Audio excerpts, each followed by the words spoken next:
Okay, so we're going to do one variable statistics. We're going to talk about CUSS. This video, a couple things on the AP exam to remember. There's always something with analyzing a variable. So it'll be like FUDs or CUSS. We'll do FUDs later in the week. That video is already out there, but this is the first video you should be going through if you're doing it online. So CUSS, we've got the things on here. I'm not casting.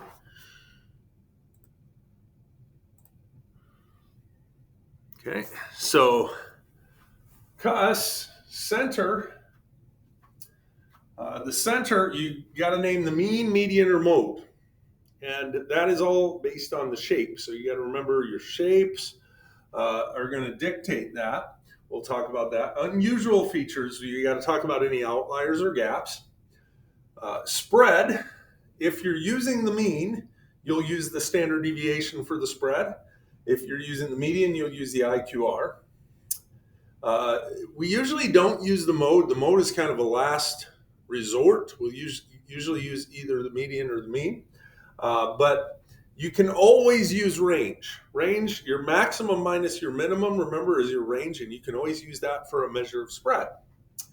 The shape, now skewed left. Remember, the direction of the skew, if the tail goes to the left, if it's more stretched on the left, that's skewed left. The hump would be on the right. Skewed right, hump is on the left, the tail is on the right. With any skewed data, we use the median because the mean is affected by skew. It gets pulled in the direction of the skew. If it's skewed right, the mean will be higher. If it's skewed left, the mean will be lower. Symmetric and bell-shaped data, we use the mean and the standard deviation because we get that nice bell-shaped curve. We do things like z-scores and t-scores and things like that. But symmetric just means two halves are equal. You can have uniform data like this that has, the hump. There's no hump. It's just all uniform, all the same size. That's symmetric. If it's symmetric and unimodal, one hump, then it's bell-shaped. Bimodal data could have two humps and it could be symmetric. It could have the two halves being equal, but you're not necessarily, then you can use the mean and the standard deviation, but it's not as useful because you're not going to do anything with probabilities in that. Okay, so CUSS is a lot of what this one is about. I've already got some of this filled out. So it says describe the shape of the distribution. We see that the tail would be going to the left. So the shape of this distribution is skewed left. You can also put unimodal. Is the mean or the median a better measure of center? And the answer to that is the median. The median is better because the mean will get pulled down by the skew. We can look at the numbers, and the median is 3.9, and the mean is 3.805. It's a little bit lower because it's pulling it down because of the skew. So 3.9 is a better representative middle number because the skew isn't affecting the median. What's the most appropriate measure of center? That would be the IQR. So the IQR, we've got Q3, which is 4, minus Q1, which is 3.7. 4 minus 3.7 is 0.3. But we'd use the IQR because IQR is paired up with the median. That's why we're going to use that. Are there any outliers? Okay, so now you do have to remember your outlier rules. I've got them written on here because I was doing some of this, started a video, and then I got interrupted this morning, so I had to restart the video. But the lower fence, you have to know these on the AP test. You have to have rules for the outliers. One set of rules for the outlier is the lower fence is Q1, and you subtract 1.5 times the IQR. It's called the 1.5 IQR rule. So if we take 3.7, look up at the data. 3.7 is the first quartile, and you subtract 1.5 times 0.3, which was our IQR from up above, you'll get 3.25. Do it in a calculator, make sure of it. You can try it in your head, but that should be our lower fence. Our upper fence, you take the third quartile. Okay, so you take the higher of the two and you add 1.5 IQR. So you take 4, which is the third quartile. Again, where am I getting these numbers? They're up here in the summary table. We have Q3 and Q1. Those are the only two things you need to do the fences. And you get 4 plus 1.5 times 0.3, you get 4.545. Now the question says, are there any outliers? Well, you don't have all the data, but you do have the minimum of 3.1. And 3.1 is below 3.25. So therefore, 3.1 is an outlier because it's below the lower fence. 4 is not above the upper fence. Now, I think some students get a little confused. See, here's 3.25, and here's 4, and these are what we call the fences. Okay? So our highest value is also 4. Oh, I'm sorry, the fence is 4.45. So 4 lands within the fences. It's not an outlier, but 3.1, the minimum, is down here. It's below the fence. So that's an outlier. And we even see on this next part, because this is the same data, this is that AP Calc data here, and the 3.1 was an outlier. It got separated. All right, so now it says we want to compare these two distributions. So if you're describing one distribution or comparing, you got to remember you got to do CUSS. Center, unusual features, shape, and spread. You got to have all those aspects, but then there's a fifth point I always looked for on the test, and that was the context. So the context, I try to get that right away. Remember on the AP exam to get context. If you're doing a free response question, you want to have the context in there, which is basically restating the question. So the distribution of AP Calc and AP Stats GPA, that's what these are both skewed left. All right, so we've got context because it's the distribution of the GPAs, and then we've got shape. They're both skewed left. Why? They both are more stretched to the left. The AP Calc median is 3.9, and the AP Stats median is 3.2, and AP Calc is higher. The word I'm going to circle in there. When you are doing two distributions, you also want to get comparative language in there. Words like higher, lower, greater, more spread, less variable, more variable, bigger, smaller, whatever it might be, you want to get those in there. Okay. Point 3 is the IQR for Calc. We did that one earlier. For Stats, 3.5 minus 2.8 is 0.7. So it's 0.7 for Stats, which is wider. And there's one outlier for Calc, which is the 3.1 that we found earlier. Okay, so CUSS in context. Sometimes they only give you one distribution. I'll just talk through one. If it said, describe the distribution for AP Calc, and that's all it said, then you would say, the distribution of GPA for AP Calc, there's a context, is skewed to the left, shape. The median is 3.9. You actually do have the median. It's in there. Yeah, you want to use words like approximately if you're not sure, but this one, it does give you the exact. The median is 3.9. We got center. There's one outlier of 3.1, and the IQR is 0.3. So you get all 5 points. If you're comparing two, you want to get comparative language. And the main thing, you want to compare their centers. Which one's larger, which one's smaller, and which one in the spread, which one's more spread and less spread. In terms of skew, we don't say this one's more skew or less skew than any of that. We don't use any of that comparative language, and we don't talk about more outliers or anything like that. I mean it's kind of obvious. The one does have more outliers. It's got one, and the other one doesn't have any. But the main comparisons are done with spread and shape. All right, do the data provide convincing evidence that AP Calc students have a higher GPA than statistics students on average? And explain. Well, here, it might say evidence. You might right away think we got to do some sort of statistical test. This is first semester stuff. We weren't doing statistical tests, so don't get confused on that. What we're looking at overall, let's look here.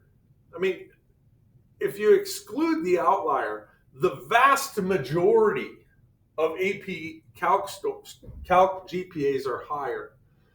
If we just go with this, if we go with their first quartile, or the first quartile, this is Q1 for Calc. This is Q3 for stats. So 75% of Calc students have higher GPAs than stats. So this wasn't meant to be, it's just meant to be a comparison question. It's not meant to be a statistical evidence test. You just want to look, yeah, the data is pretty clear. Calc has higher overall GPAs at the majority of the time. All right, now this is just two-way tables. It's calculating percentages.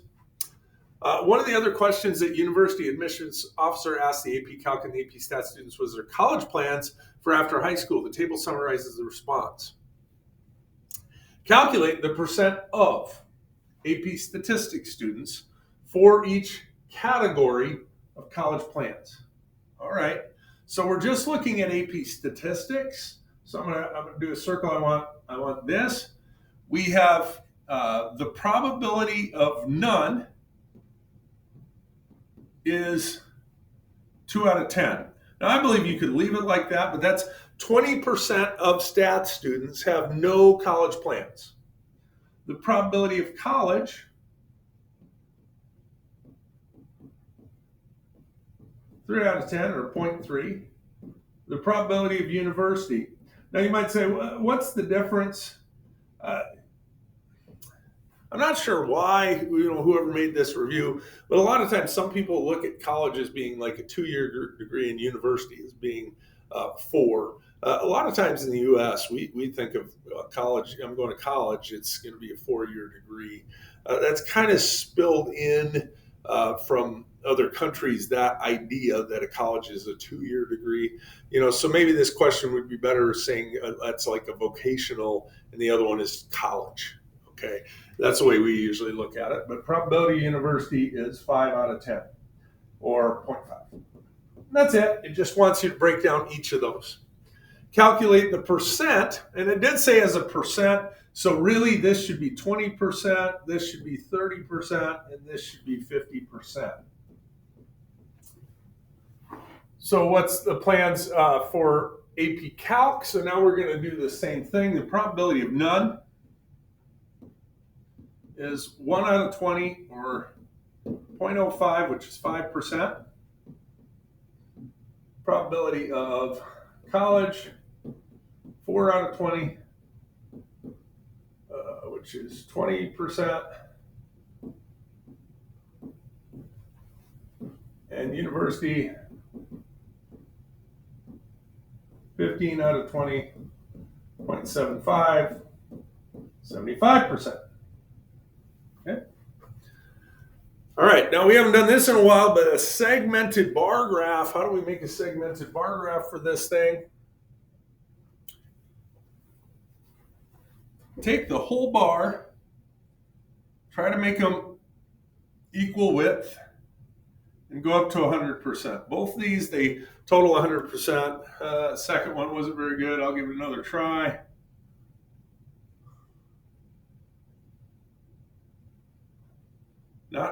Not trying to make one look bigger than the other. They should be equal width, same size. I'll give it one more try now on this one. I like that one better.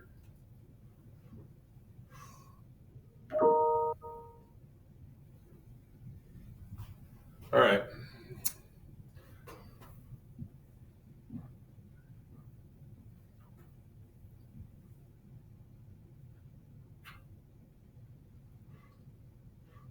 All right, that's as good as I'm going to get. They're about equal now, but the one was a little taller and it looked goofy to me. Okay, so Calc had 20% that were not going to college. So I'm going to make this dotted and say this is no college. So you got to give it a label. You got to know how to label these things. And actually, don't like the way I started there. Since I'm putting that one on the bottom, I'm going to put the dotted one on the bottom. Okay, calc has 5%. So this bar is going to be a little bit less. Now you got to add this 20% plus 30%. We're going to be at 50% of them being up to having college. And I'll just leave this one blank, and this will be university. Okay, so now we got to add the AP Calc. We used up 5%. We got to get to 25%. You're just doing the total, which if this is 25%, then this is 75%. And that's a segmented bar graph. Hopefully you remember that. That's not really hard to do. What information is missing into the segmented bar graph convert to a mosaic plot? We're not going to do a mosaic plot. So I don't do that one. I don't teach that one. We're going to skip that one. You can look that one up if you so desire. Do the data provide convincing evidence of an association between course and college plan for all AP Stats and AP Calc students? Course and college and AP Stats. Now, this one, this time, I am going to look at this one because we have a two-way table. So in this one, there is a test that we can do, and we didn't learn it later. This was a survey. We want to look, how did they do the survey? When they did this, let's go back. The university wonders if they differ between calc and stats. She selects a random sample of 20 calc students and 10 AP stats students. So it was two separate samples. So this one, we are going to do the chi-squared test of homogeneity.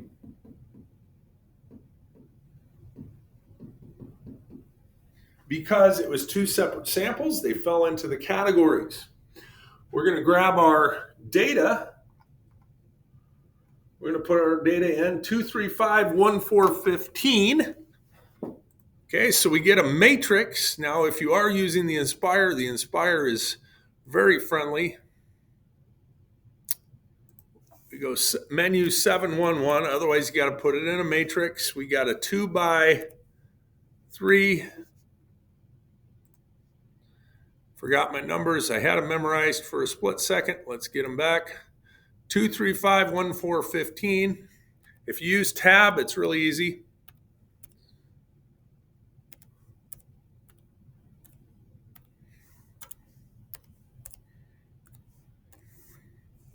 Now, if you're using the 84, I'm not going through the 84 here, but we go Control var. We're going to store. I'm going to store it in A.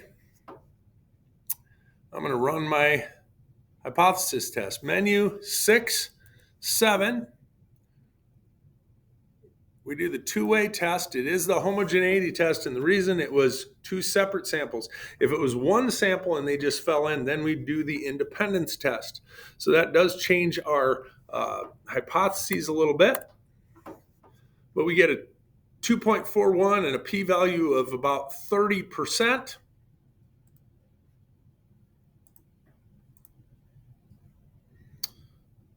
Sorry, I'm messing this up. All right, so the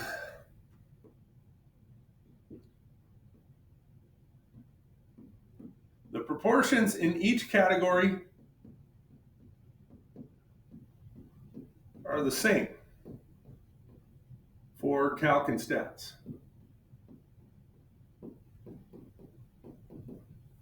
And the alternative, some categories differ for calc and stats. Now, if you're familiar, I usually grade these like on a 12-point basis. This is usually 2, and then we go for 4 assumptions on this one. So assume it was random. We'll assume it was independent. The data are counts of a categorical variable. They were all counting numbers, none were decimals. And then we get the expected cells. When you run this, the expected cells are now in there. It says expected matrix. If you use the var button, you can come up with the stat expected matrix. And we do have an issue. Some of these are less than 5. What would we do if this happened on the AP exam? We might have to combine some categories.